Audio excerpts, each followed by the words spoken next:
at first I didn't realize I felt the space there, and there's a big space, and I thought, oh, he knocked my tooth out. I was like, did anybody grab my tooth?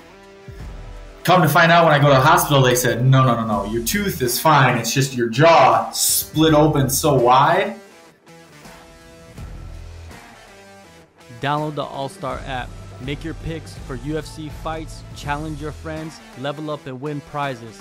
Link in description. Get it now. Years ago, you fought in a ring, and now you fight in a cage. Yeah. What do you prefer? What was unique about the ring versus the cage? You know, the ring was actually here in Vegas, and it was a little trippy just because, you know, there's space to go in and out of it. Even in my amateur career, I'm a grapple heavy guy, and so I asked them, like, what happens if, you know, we get pushed out? They're like, well, keep fighting until some. And I was like, okay. And sure enough, I remember getting a little tangled up there in the ropes and having to do a little ground and pound out there. It's it's definitely different.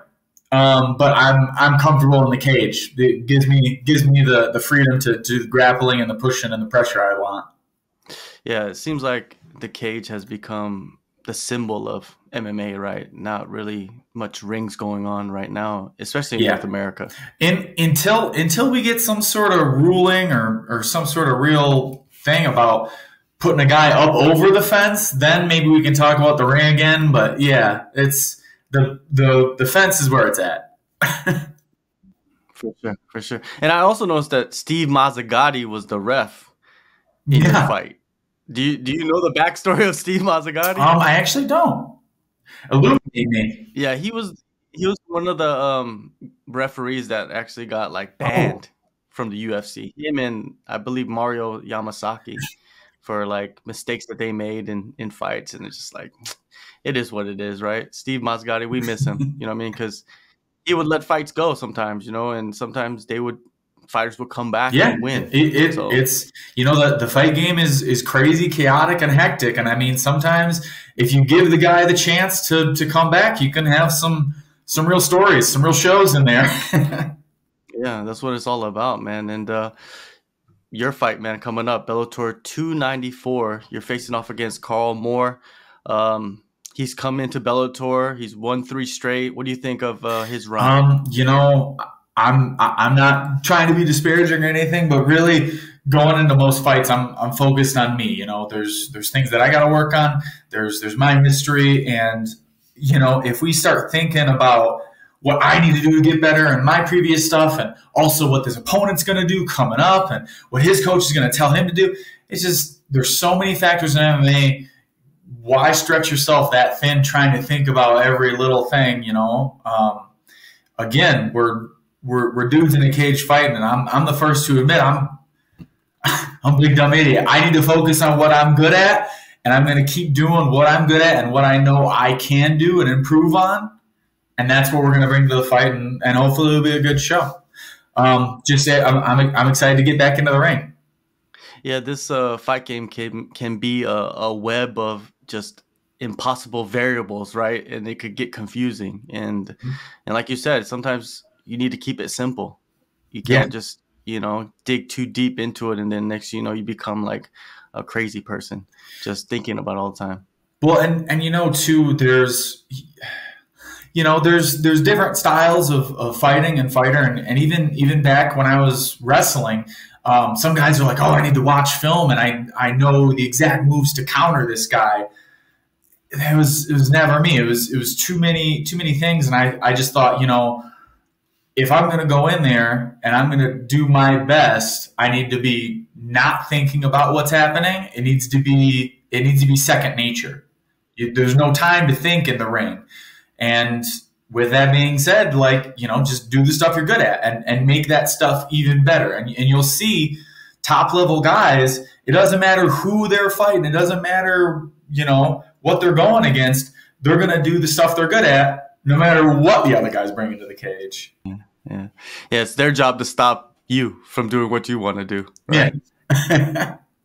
What are your coaches telling you about him? You know, as while you're preparing for this matchup. Yep, and you know, I that previous thing that I'm talking about, I'm focused on my fight. My coaches, I rely on them to do the things that are like, hey, Alex, this is a move you already do. I want you to do this during this next fight. So they're letting me know, you know, just kind of basic things and the things that I need to be pressing and looking for in my game plan that are going to work. And you know, as far as specifics go, sorry, I just got done wrestling, so the brain's still kind of flowing.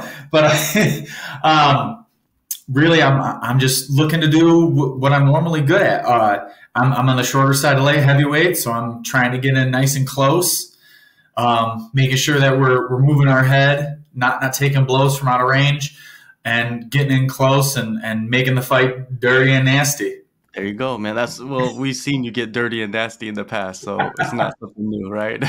Are you the type of fighter that really doesn't watch fights and really doesn't pay attention to the fight game? Because I've talked to many fighters, and some of them, they just focus on themselves. They're in training camp. They train for the fight. Once they fight, they kind of detach themselves from the whole sport.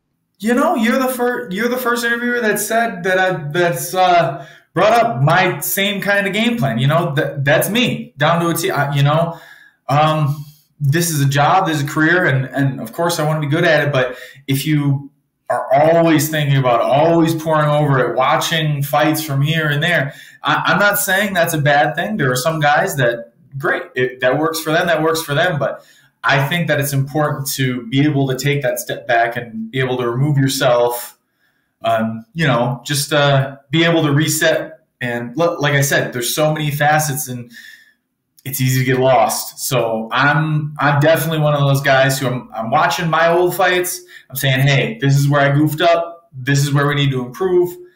Getting into the room, working on that stuff. And then, you know, the other guys in the division, they can do what they want. We'll figure it out when we get there.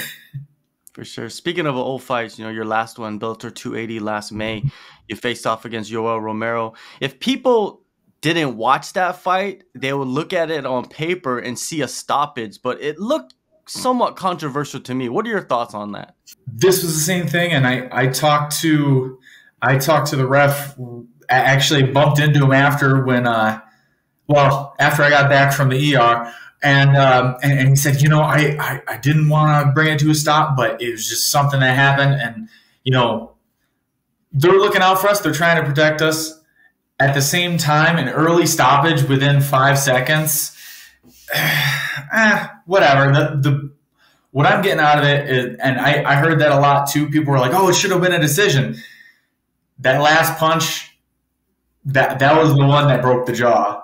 So, I mean, was I going to fight after that? No, I was done. That was it. Stoppage or no, I mean, the fight was over at that punch. So, and I mean, we can look back on records and be like, well, he got TKO'd there versus a decision. But I lost a fight. I lost a fight. I mean, does it really matter? You know, and there's things during that, whether it was a TKO or the 5 seconds ended up and it was a decision, it was the same fight for me. And when I go back, I'm looking, there's the mistake I made. This is where we need to improve on. So, yeah, I mean, it happens. If you leave it up to the judges, if you leave it up to the judges and the referees, they're going to do what they're going to do. Well, judges are pretty unstable nowadays if you've paid any little bit of attention to what's going on in this sport. So, you know what I mean? Man, you took some heavy shots. I thought the first round was very competitive. Then the second round came, you took some heavy shots, but you were still marching forward, trying to fight him. You know what I mean? He kind of sat back and, you know, tried to counter against you. But just, you mentioned mistakes. Like, what is your assessment of, like, how that fight played out and, like, what you did right and what you did wrong? I think, well, and as I said before, I'm the type of fighter who I want to fight my fight.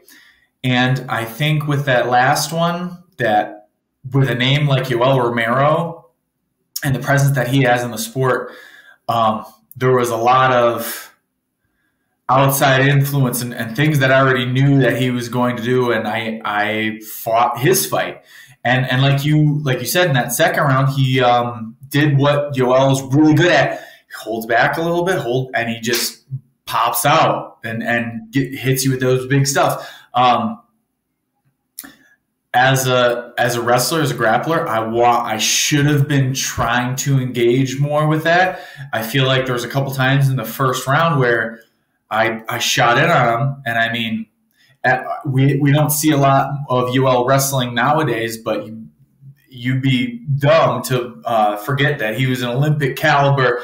He's an Olympic caliber wrestler, and he just sprawled all over me. And then I think what happened was I kind of forgot my own game plan of, hey, we need to get in, we need to wear him down, we need to take him down, and really, that was the biggest thing going back from the fight and looking forward, making sure that the marching, the pressure going forward was good, but we got to move that head a little bit more. We got to be cognizant of those counter strikes, and we have to make sure that we're still transitioning between the striking and the wrestling and the striking, which has been a lifelong, career-long transition for me in MMA. As my background is wrestling, everyone's like, oh, well, he's going to wrestle. We got to make sure that we're transitioning smoothly from striking into the grappling, and then from grappling into striking.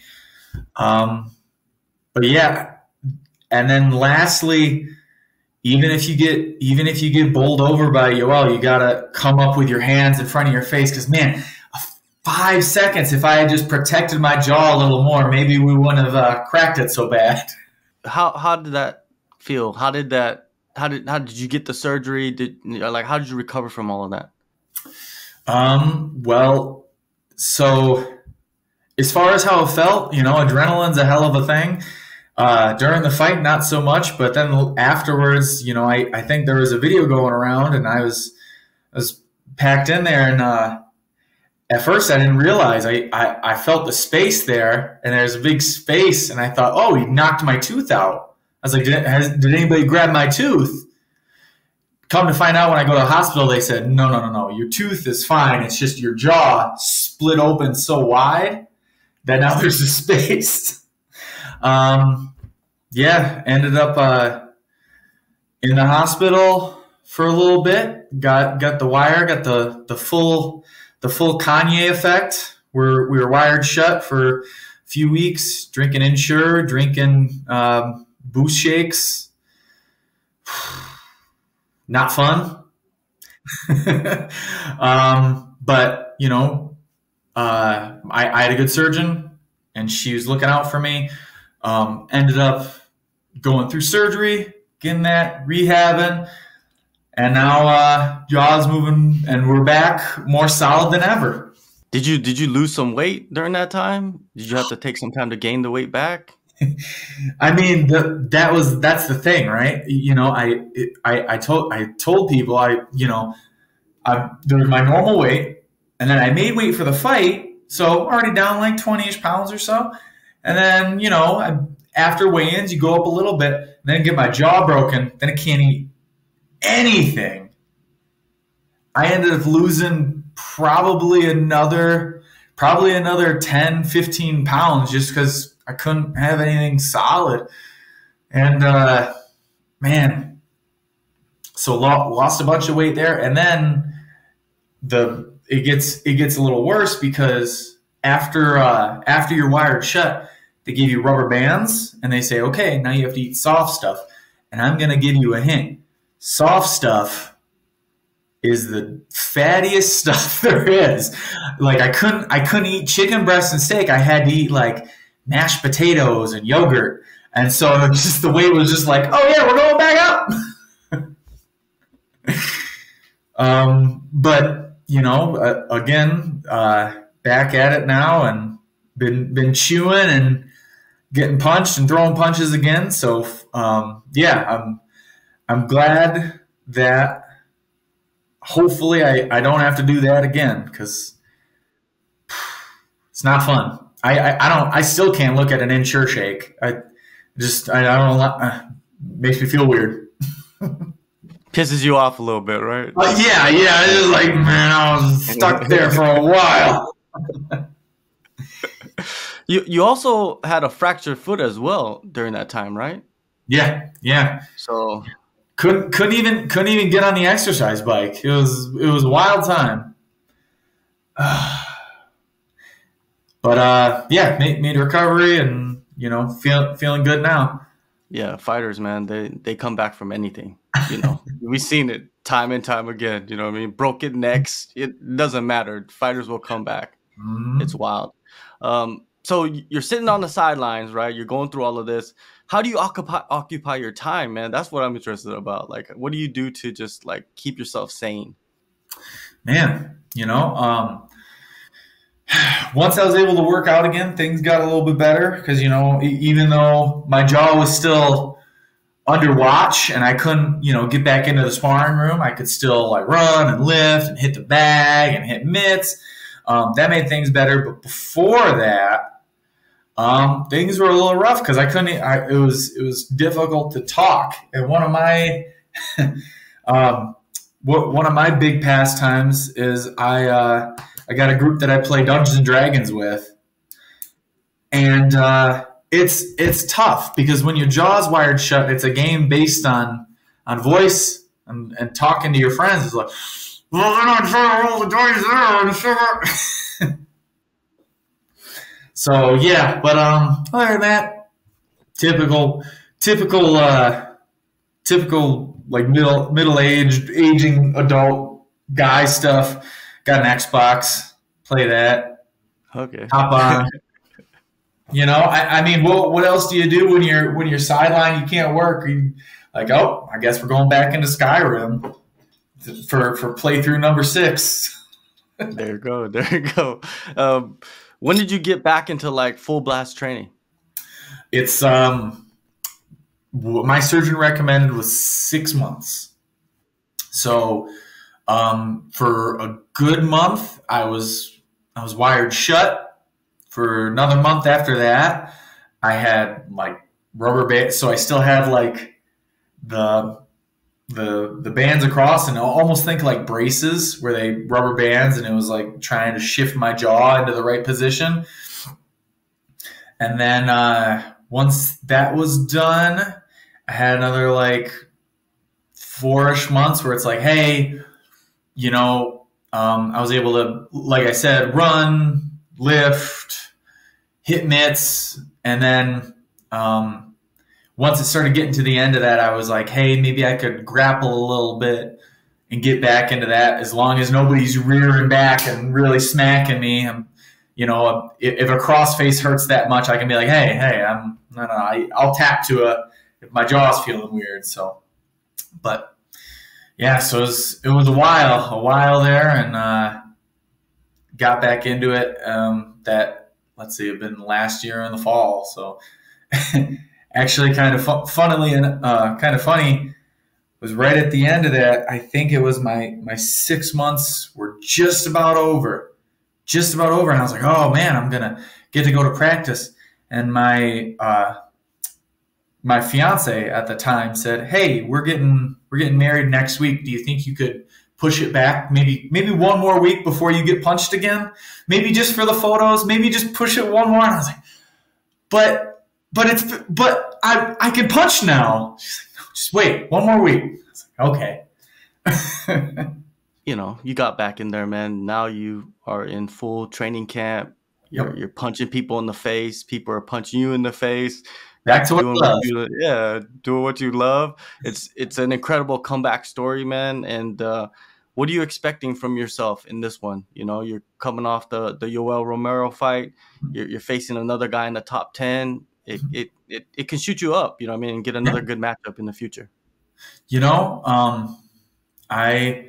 I'm hoping to come back.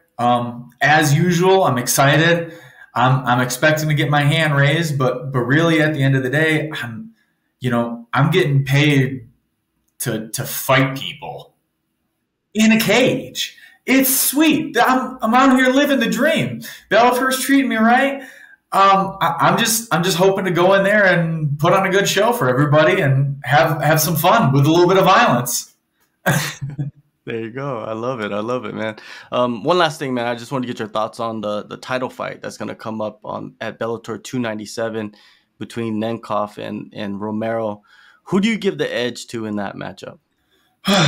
You know, not having experienced Nemkov, and like I said, I don't follow too much. I know that Nemkov got it. Had a battle with Corey Anderson, but I've experienced UL, and when UL wants to bring it, I know he's got some power in his hands enough to. I mean, my fight before UL, I ate a full flying knee, no breaks, nothing. UL gives me a little last 5-second punch, my jaw shatters. So I mean, when he wants to deliver a punch, he can deliver it. As far as giving an edge, I'm gonna take the cop out, and I'm just gonna say either way, it's gonna be a good fight. They're in Chicago. It'll be a blast. If you got the chance, anybody viewing got the chance to tune in and watch, it'll be a fun one. Make sure you don't miss it. For sure, man. Well, we're not gonna miss yours, man. April 21st, Bellator 294, Hawaii. Yeah. It's gonna be beautiful, right? Go in the descriptions, download the All-Star app. Alex, thank you so much, man, for taking the time. And yeah, man, I'm excited to see you back in action. You know what I mean? It's been too long. Been way too long.